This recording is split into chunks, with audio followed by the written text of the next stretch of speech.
Awalnya mereka berkonfrontasi, sekarang mereka infiltrasi. Apa itu infiltrasi? Nyusup ke NU. Orang HTI kemarin mereka membentur NU, mengadakan pembusukan, memframing negatif kiai-kiai NU. Nah sekarang mereka bukan melawan NU, tapi mereka sekarang masuk ke NU. Dan kejadian ada kader HTI, mereka anti NU, tapi di tahun 2025 ini mereka lolos PD PKPNU. Sangat saya sayangkan. Ada tokoh 212, pimpinan Pak, komandannya malahan, berhubung gelarnya profesor.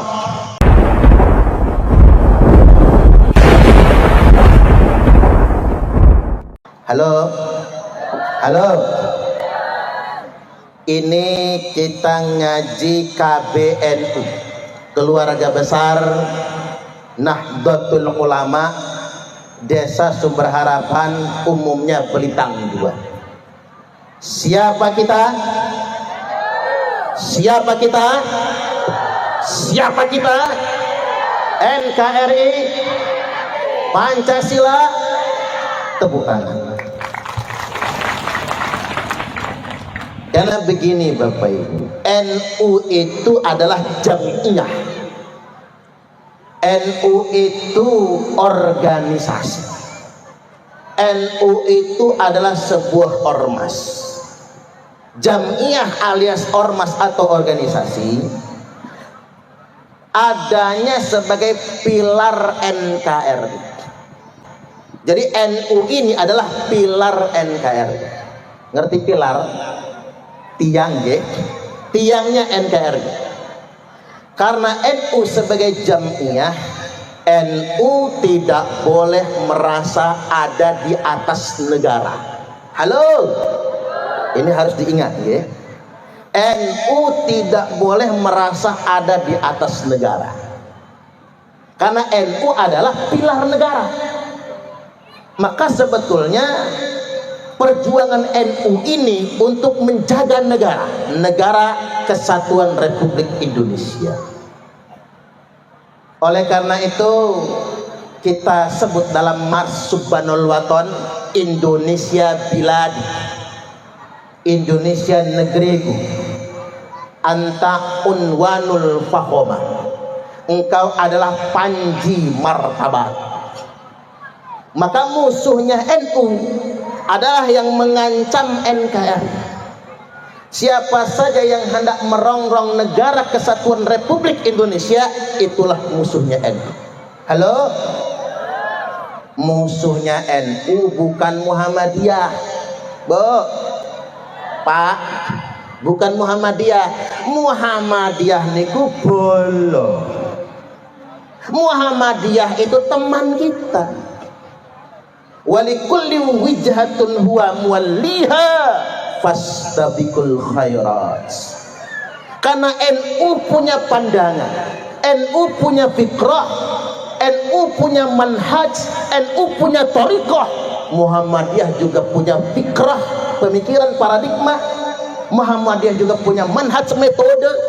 Maka mau tidak mau, perbedaan ini jalan masing-masing. Fastabiqul khairat, berlomba-lomba dalam kebajikan. Jadi kita saingan untuk kebaikan, bukan sikut-sikutan. Jangan menjegal kawan seiring, jangan menggunting dalam lipatan, jangan dari duri dalam daging ataupun bara dalam sekam. Kita boleh berbeda, tapi kita bekerja sama untuk kuatnya NKRI. Tepuk tangan lagi. Rawe-rawe rantas, malang-malang tuntas, cancut tali wondo.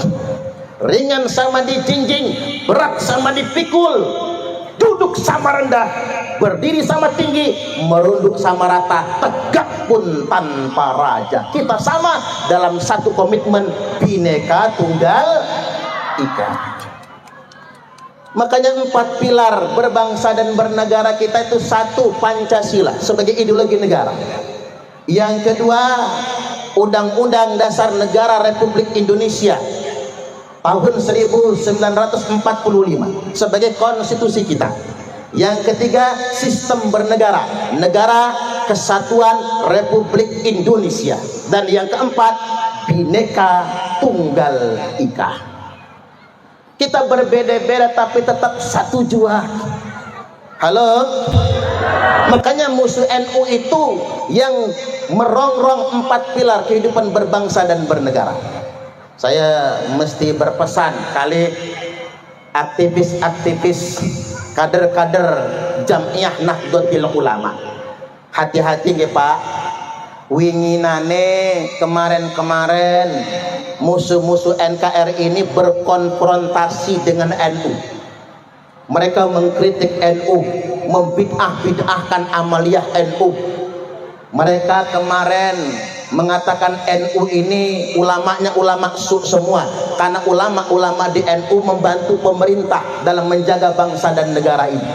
Mereka tuduh yang bukan-bukan. Tapi sekarang kelompok-kelompok radikal itu Bapak Ibu sudah merubah metode. Awalnya mereka berkonfrontasi, sekarang mereka infiltrasi. Apa itu infiltrasi?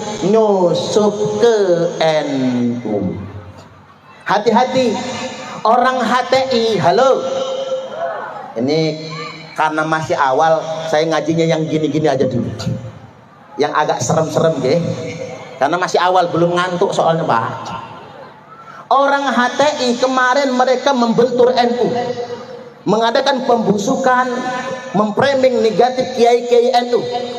Nah sekarang mereka bukan melawan NU, tapi mereka sekarang masuk ke NU. Dan kejadian ada kader HTI yang biasa mengibarkan bendera hitam, sering mendemo pemerintah, bahkan datang ke pondok-pondok pesantren ngasih bendera hitam, lalu ngasih kiai-kiai pengurus pondok duit agar masang bendera hitam. Mereka anti NU, tapi di tahun 2025 ini mereka lolos PD PKP NU. Sangat saya sayangkan. Ada tokoh 212 pimpinan Pak, komandannya malahan, berhubung gelarnya profesor, masuk PD PKP NU, di screening oleh panitia, dicoret.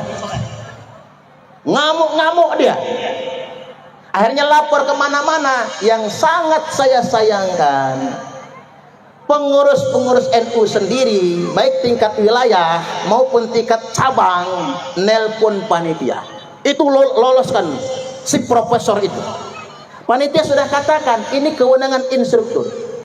Ya sudah, kalau di sana nggak diloloskan, nanti akan diloloskan PDPKP yang lain. Inilah NU hari ini. Kita harus hati-hati Bapak Ibu. Jadi jangan mau kita diinfiltrasi orang. NU tidak kekurangan kader. Saking banyaknya kader NU ini nganti overload, saking banyaknya. Gitu begini. Nganti overload, saking banyaknya. Maka pesan kepada seluruh kader-kader Jam'iyah Nahdlatul Ulama, hati-hati, orang sudah menggunakan cara baru, yakni infiltrasi. Halo, apalah kata mak-mak infiltrasi itu ya. Nanti buka kamus saja ya Bu ya. Hadirin wal hadirat, saya mau menyelesaikan dulu pesan Pak Camat tadi. Kata Pak Camat, yang paling banyak pahalanya sekarang adalah Pak Yai, karena Pak Yai saking Bandar Lampung yang ceramah. Enggak juga Pak Camat, pahalanya sudah diganti sama angpau soalnya. Sudah diganti kali amplop. Saya jadi mikir dari tadi itu, kira-kira saya durasi ceramahnya berapa menit ya? Setahu saya amplopnya udah dilem ya Bu ya. Mau berapa Bu? Saya pernah ditegur Bapak Ibu. Dakwah sebenarnya itu bukan di mimbar, bukan di panggung-panggung ceramah, tapi dakwah sebenarnya itu ada di tengah-tengah masyarakat yang lemah. Iya juga ya. Dakwah niku Pak, kalau di mimbar, mimbar khutbah Jum'ah tan Bandar Lampung, sekali khutbah 500.000. Nah kulo tiap Jumat khutbah 4 kali khutbah 1 bulan 2 juta kalah gaji honorer. Khutbah Jum'ah loh Pak, khutbah Jum'ah ya paling 5 menit ya, kalau kelamaan kesuwen malah bosen orang ya, sama mukodimahnya sama rukun-rukunnya ya paling banter ya 7 menit khutbah Jumat. Lihat di YouTube saya tuh, kalau saya khutbah kan paling 5 menit 7 menit. Dakwah itu kalau di mimbar di panggung seperti ini udah ketahuan bisa rohnya ada. Dakwah yang sebenarnya bukan di panggung-panggung ceramah, tapi dakwah itu seperti tadi, nyantun anak yatim, berbagi dengan fakir miskin. Dawuh Syekh Abdul Qadir Jilani qaddasallahu sirrahul aziz qutbur rabbani wa ghauthus samadani wa sultanul aulia, sesuap nasi yang engkau berikan kepada orang yang lapar itu lebih baik daripada membangun 1000 masjid jami. Ini kata Syekh Abdul Qadir Al-Jilani. Orang kaya bolak-balik mangkat umroh dengan alasan rindu rumah Allah, padahal Allah lebih rindu dengan orang kaya yang berbagi dengan fakir miskin. Halo, rungokno sing sugih-sugih. Orang kaya bolak-balik umroh dengan alasan rindu rumah Allah, padahal Allah lebih rindu dengan orang kaya yang berbagi dengan fakir miskin. Haji mah jangan sering-sering Bapak Ibu, sekali aja. Kalau keseringan udah nggak heran. Al-hajju marratan, haji itu sekali aja. Faman zada fahuwa tatawwu', yang mangkat lagi ngulang lagi cuman sunnah. Lagi pula kalau ke Mekah keseringan munculnya sombong. Maaf ngomong ya, saya 17 kali ke Mekah, unta hafal sama saya. Berarti kalau ke Mekah kenalan sama unta terus tuh dia. Yang muncul sombong. Nah yang Allah paling suka dari kita semua kepedulian dengan sesama. Maka Nabi ingatkan, la taqumus sa'ah, tidak akan terjadi hari kiamat hatta yatabahan nasu fil masajid, hingganya orang-orang gawenya kerjanya berlomba-lomba mempermewah masjid. Halo masyarul hadirin rahimakumullah. Tapi mugi-mugi doa Pak Camat wau, saya mudah-mudahan Allah kasih pahala yang berlipat ganda, Allahumma amin. Terus yang kedua, Pak Camat tadi nyentil ibu-ibu ini, betul Pak Camat, yang banyak ngisi neraka itu emak-emak ini sebetulnya. Jadi dalam peristiwa Mi'raj, Kanjeng Nabi kunjung ke neraka, cuma nengok dari jauh. Atola'tu finnari faro'aitu aktsara ahlihan nisa, aku kunjung ke neraka, kata Nabi, tak tengok ke neraka kebanyakan penghuninya perempuan. Halo, tapi ngapunten nggih Bu, kalau tak sawang rai-rai emak-emak nih, kayaknya Pak ibu-ibu ini bakal masuk surga semua. Amin. Kayaknya loh Bu, aslinya wallahu a'lam, kan hak Allah bukan hak saya. Soalnya kula bukan panitia surga, jadi nggak tahu. Saya aja belum tahu nasibnya gimana, apa masuk surga atau masuk neraka. Jadi Bapak Ibu hadirin wal hadirat rahimakumullah, cuman begini, apa jawaban dari pertanyaan Pak Camat nih? Mengapa banyak perempuan masuk neraka? Ya ini bukan ibu-ibu yang di Sumber Harapan, bukan. Tapi ini ibu-ibu yang di Prancis. Ini ibu-ibu yang Amerika Pak, kemana-mana nggak utang aja, sengkele eketoen. Ya gimana nggak masuk neraka? Pakai cangcut kemana-mana itu.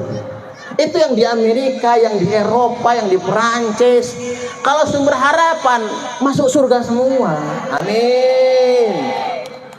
Ya gimana nggak masuk surga? Wanita Indonesia adalah wanita paling tangguh sedunia internasional. Tepuk tangan dulu.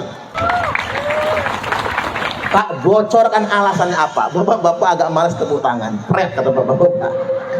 Ini tak kasih tahu jenengan Pak, biar jenengan tuh sayang sama istri. Bahkan coba bayangkan, kalau di Amerika suami selingkuh, istri balas selingkuh. Suami cewekan, istri cowokan. Nikutan Amerika. Bayangkan ibu-ibu yang di Bintang 2 Sumber Harapan, suami selingkuh, gatal, ganjel, mata keranjang, hidung belang, jijai bajai, najong tralalah. Laki Pak, udah ganjennya bukan main. Ibu-ibu masih bertahan demi apa? Demi anak-anak. Ya Pak ya. Cocok bener kayaknya nih Pak. Ibu-ibu dendamnya terbalaskan. Ya wajar ibu-ibu masuk surga. Saya pernah dicurhati bidan. Bidannya ayu. Kata Bu Bidan, nangis matanya sudah sembab. Lo ngapa Bu Bidan? Semalam nggak tidur Pak. Nangis saja saya. Lo masalahnya apa?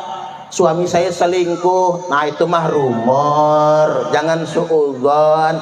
Ya kemarin rumor, katanya lan katanya. Tapi tadi malam aku mergokin di HP-nya. Dia lagi ciuman sama ceweknya. Hancur rasanya. Oi, ngapunten Bapak Ibu, saya sok jadi pahlawan. Jreng-jreng, teng-teng. Bu Bidan, Ibu Bidan PNS, punya gaji, bisa tegak di kaki sendiri. Ibu masih cantik, dalam hatiku tumbuh janda. Itulah suka curhat itu. Itulah bahayanya curhat Pak. Dalam hati ada bisikan, kutumbuh jandamu. Nangis sesungguhkan sampai nggak bisa saya tenangkan. Tak biarkan dulu dia nangis. Saya tak ke belakang dulu. Gak puas Bu Bidan nangisnya sudah. Ibu masih cantik, masih muda, Bidan PNS, bisa tegak di kaki sendiri. Tinggalkan suaminya, bukan ke pengadilan. Apa kata istrinya Bu Bidan? Ngapunten Pak Yai, bukan itu yang saya inginkan. Saya tidak akan pernah minta cerai dengan suami saya, dan saya tidak akan pernah mau diceraikannya karena saya sayang dengan anak-anak saya.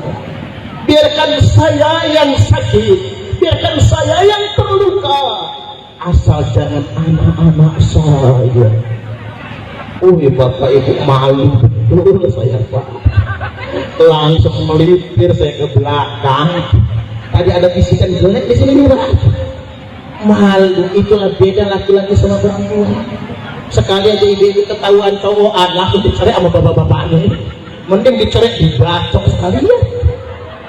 Makanya hati-hati Pak, jangan ganggu istri orang. Sampean itu udah tahu bini orang digoda-goda. Terutama Pak Babin Kamtip masa gagah beneran Pak. Idola emak-emak beneran itu. Jangan suka digodain ibu-ibu. Laki-laki yang rajin mencium istrinya relatif lebih panjang umur jika dibandingkan dengan laki-laki yang mencium istri tetangganya. Ya dibacok orang kita. Kalau di Madura langsung dicarok itu benar macam-macam.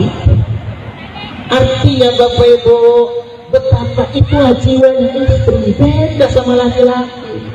Maka sakit hati ibu digentak suami, marah suami, diselingkuhi suami, tetap bertahan demi keluarga dan anak-anak.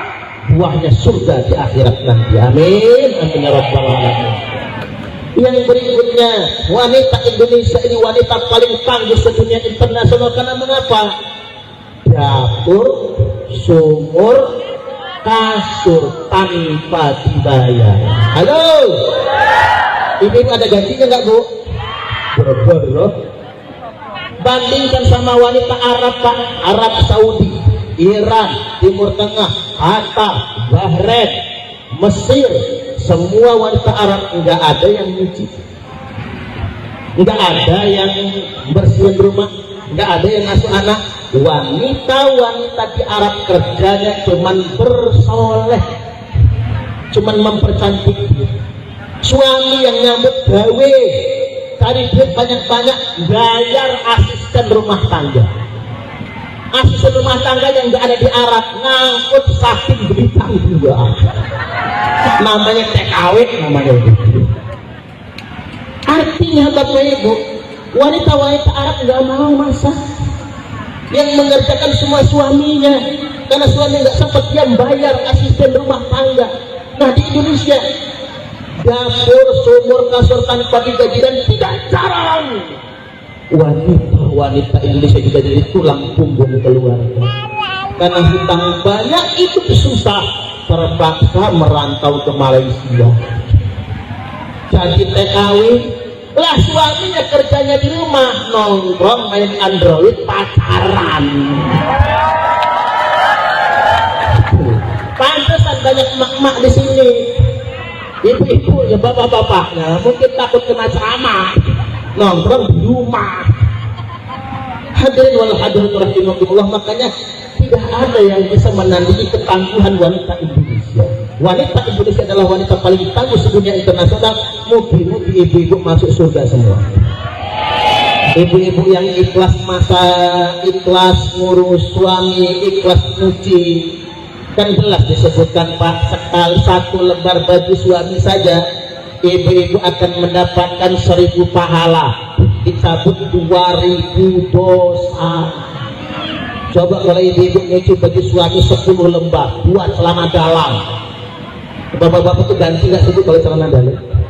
Ganti deh, 2 kolor, yang ketiga kaos dalam, yang keempat kaos toblong, yang kelima baju kemeja, yang keenam baju koko, yang ketujuh kolor pendek, yang kedelapan celana panjang, yang ke-9 celana kerja, celana keladang ke kebon, yang ke-10 sarung. 10 ibu-ibu nyuci baju suami sehari, ibu-ibu dapat 10.000 pahala, dihapuskan 20.000 dosa. Makanya Bu, kalau habis bikin dosa nyuci baju, bajunya sudah bersih semua, yang bersih cuci lagi. Wanita muda dapat pahala, wong ibu-ibu nucuk tangan suami, itu pahalanya sama seperti 70 kali cium hajar aswad. Apalagi suaminya hitam, pantat wajar gitu loh Pak, persis hajar aswad. Makanya Dok, ini membawa acara ini gadis kan, masih gadis ya. Nanti kalau cari suami jangan yang coklat, jangan yang kuning, ireng gitu sekalian, biar ngepasin hajar aswadnya. Ibu-ibu gampang dari pahala. Makanya taksiran saya, reka-rekanya saya, wanita Indonesia rata-rata masuk surga. Allahumma amin, amin ya rabbal alamin.